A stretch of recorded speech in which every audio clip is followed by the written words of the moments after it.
Guys,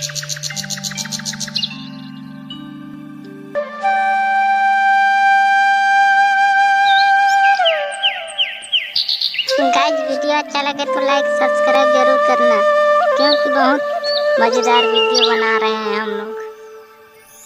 video को मजा पूरा देखो।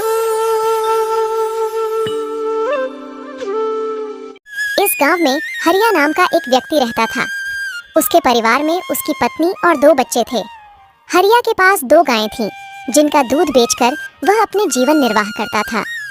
इस गांव की सबसे बड़ी समस्या थी पानी की, क्योंकि पूरे गांव में केवल एक ही तालाब था। लोग इसी तालाब से पानी भरकर अपने दैनिक जीवनचर्या के काम किया करते थे। गांव में और कोई पानी का साधन न होने की वजह से गांव के लोगों को इसी तालाब के पानी पर निर्भर रहना पड़ता था। हालांकि गांव के लोग अपनी इस जिंदगी से खुश थे। कुछ समय यूं ही हंसी खुशी बीत जाता है, लेकिन एक दिन जब गांव के कुछ लोग तालाब पर पानी भरने जाते हैं तो देखते हैं कि तालाब में बड़े बड़े मगरमच्छों ने कब्जा कर लिया है। अब लोग तालाब से पानी भरना छोड़ देते हैं, क्योंकि मगरमच्छ उन्हें मार सकते थे।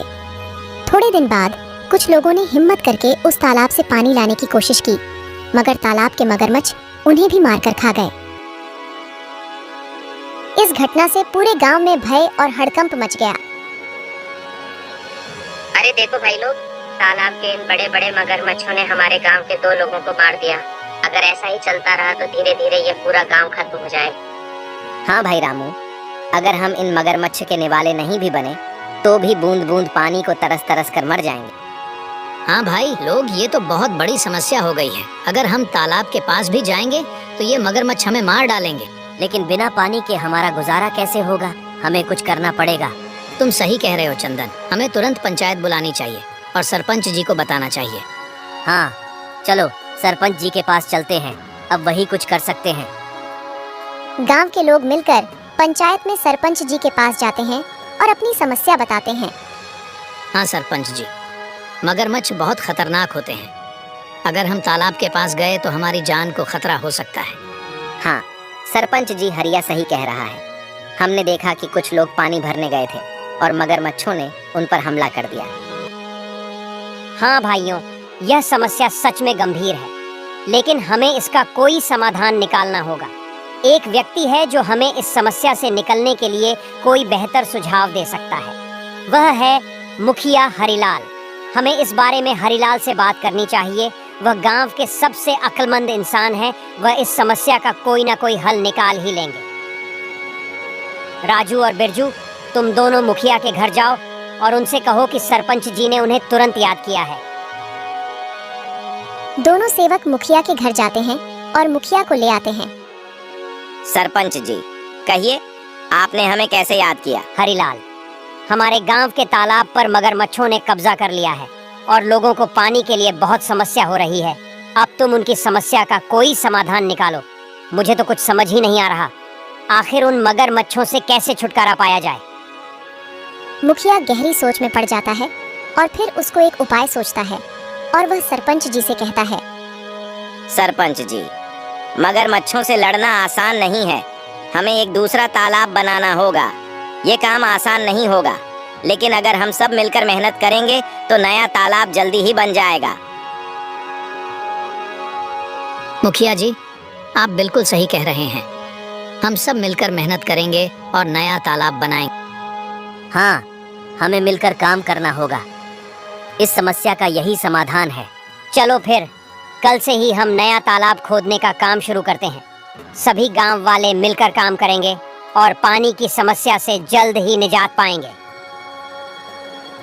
गांव वाले मुखिया जी के सुझाव से सहमत होते हैं और अगले दिन से ही तालाब खोदने का काम शुरू कर देते हैं। कुछ ही दिनों की मेहनत और मशक्कत के बाद आखिरकार गांव के लोगों ने मिलकर एक बहुत ही गहरा तालाब खोद लिया।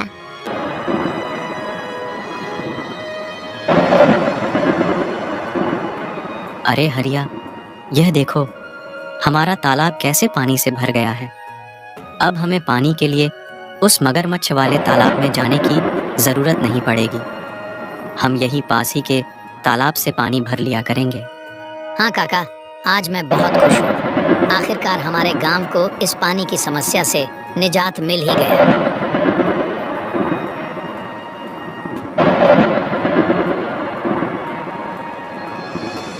कुछ दिन हंसी खुशी बीत जाते हैं। गांव के लोग तालाब के होने से बहुत खुश थे, लेकिन एक दिन गांव के लोगों की खुशी को जैसे किसी की नजर ही लग गई।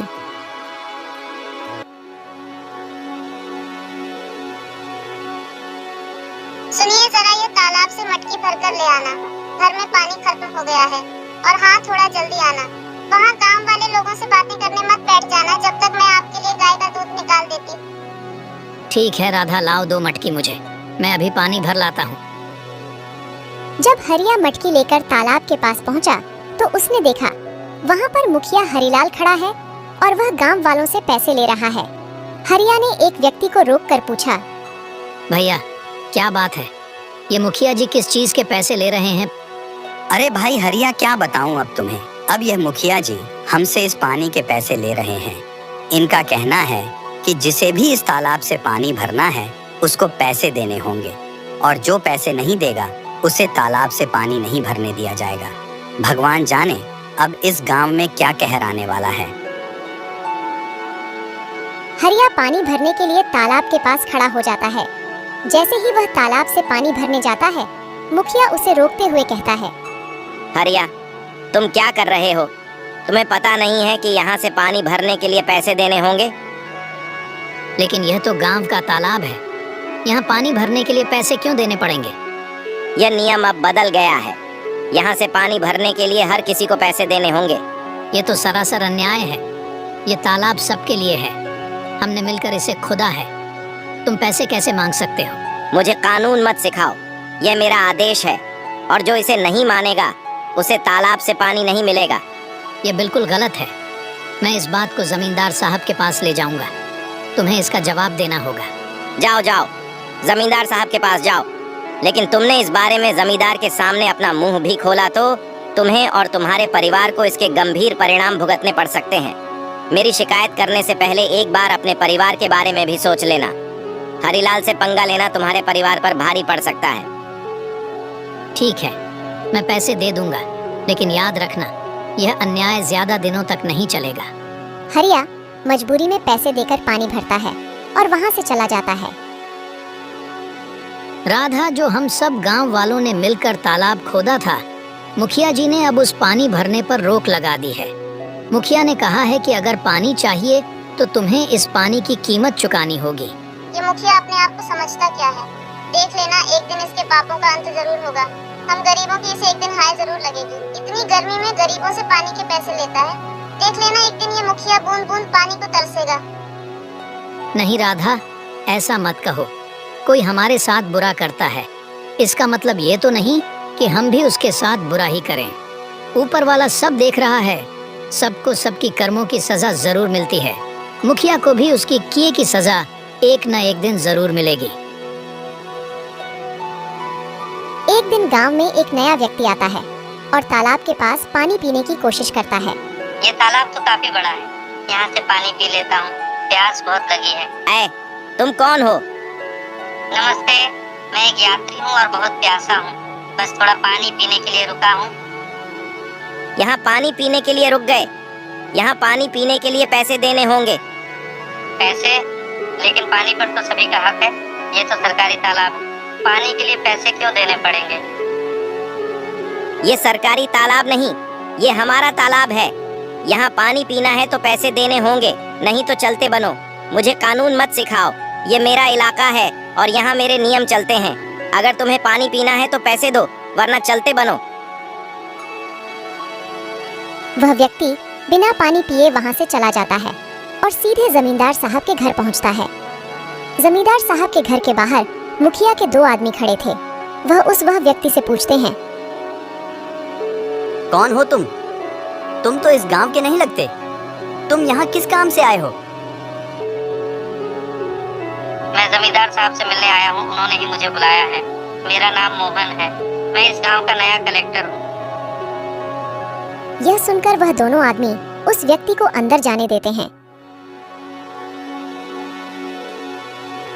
नमस्ते जमींदार जी, मैं इस जिले का नया कलेक्टर हूँ, मेरा नाम मोहन है। नमस्ते कलेक्टर साहब, आइए बैठिए। मुझे बताइए आप यहाँ कैसे आए? जमींदार साहब, मैं यहाँ एक गंभीर समस्या के बारे में बात करने आया हूँ। मैं गांव के तालाब पर गया था और प्यास लगने पर पानी पीने की कोशिश की, लेकिन मुझे पानी पीने से मना कर दिया गया और पानी पीने के लिए पैसे मांगे गए। क्या ऐसा किसने किया? वहाँ मौजूद एक व्यक्ति ने मुझे साफ मना कर दिया और कहा कि बिना पैसे दिए पानी नहीं मिल सकता। तालाब का पानी तो सबके लिए मुफ्त है, यह बहुत गलत है। मुझे माफ कीजिए कलेक्टर साहब, मैं तुरंत इस मामले की जांच करूंगा। जमींदार साहब गुस्से में बाहर खड़े मुखिया के दोनों आदमी को अंदर बुलाते हैं। हमारे गांव में यह क्या चल रहा है? तुमने मुझे इसकी खबर क्यों नहीं दी? मैंने तुम दोनों को किस लिए काम के लिए रखा है? अब तुम सीधे सीधे यह बताओ कि यह जो कलेक्टर कह रहे हैं वह क्या सच है? कलेक्टर साहब का कहना है कि हमारे गांव के तालाब पर गांव के लोगों से पानी के पैसे लिए जा रहे हैं। सच सच बताओ मुझे। जमींदार की फटकार से वह दोनों आदमी सब उगल देते हैं। जी जमींदार साहब, वह मुखिया हरिलाल हैं जो गांव वालों से पानी भरने के पैसे ले रहे हैं। हमने उन्हें बहुत समझाने की कोशिश करी, लेकिन वह नहीं माने। उस मुखिया हरिलाल की इतनी हिम्मत, उसने मेरे पीठ पीछे गांव वालों के साथ ऐसा व्यवहार किया। जाओ मुखिया को अभी बुलाकर लाओ, और हाँ, साथ में सारे गांव वालों को भी एकत्रित करके यहाँ लाओ। थोड़ी देर में मुखिया के साथ ही सारे गांव वाले भी जमींदार साहब के घर पहुंच जाते हैं। गांव वालों, आज मैंने आपको एक जरूरी मुद्दे पर चर्चा करने के लिए बुलाया है। हमें पता चला है कि तालाब के पानी के लिए आपसे पैसे वसूले जा रहे हैं। क्या यह सच है? सरपंच जी, यह सच है। हमें हर बार पानी भरने के लिए पैसे देने पड़ते हैं। हमारे साथ बहुत गलत हो रहा है सरपंच जी। हम पहले से ही मुश्किल में हैं और यह नया नियम हमारे लिए बहुत भारी पड़ रहा है। मुखिया, तुम्हें क्या कहना है? क्या यह सच है कि तुमने पानी के लिए पैसे वसूले हैं? तभी मुखिया का ध्यान उस व्यक्ति के पास जाता है जिसे मुखिया ने पानी पीने से मना कर दिया था।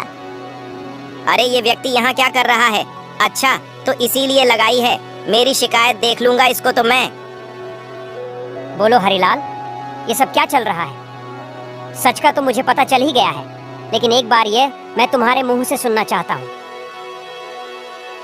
जमींदार साहब, मैंने ये सोचा था कि इससे गांव के विकास के लिए पैसे जमा होंगे, लेकिन अगर ये गलत है तो मुझे माफ कर दीजिए। माफी का समय अब नहीं है। तुमने गांव वालों और हमारे कलेक्टर साहब के साथ गलत किया है। मुखिया, मैं तुम्हें इस पद से तुरंत हटा रहा हूँ। तुमने अपने पद का दुरुपयोग किया है। अब गांव वालों को तुमसे कोई परेशानी नहीं होगी। मुझे माफ कर दीजिए जमींदार साहब। माफी मांगने से कुछ नहीं होगा। अब से तुम इस पद पर नहीं रहोगे और गांव के किसी भी फैसले में तुम्हारा कोई अधिकार नहीं होगा। जमींदार साहब, हमें तो लगता था कि यह तालाब सभी के लिए है, लेकिन मुखिया जी ने इसे अपनी संपत्ति ही बना लिया है।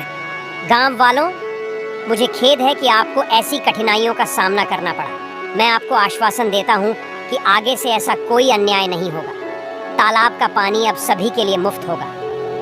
धन्यवाद जमींदार साहब, आपने हमें न्याय दिलाया। गांव वाले यह जानकर खुशी खुशी अपने काम में वापस लौट जाते हैं कि अब उन्हें तालाब के पानी के लिए कोई भुगतान नहीं करना पड़ेगा और उनके साथ कोई अन्याय नहीं होगा।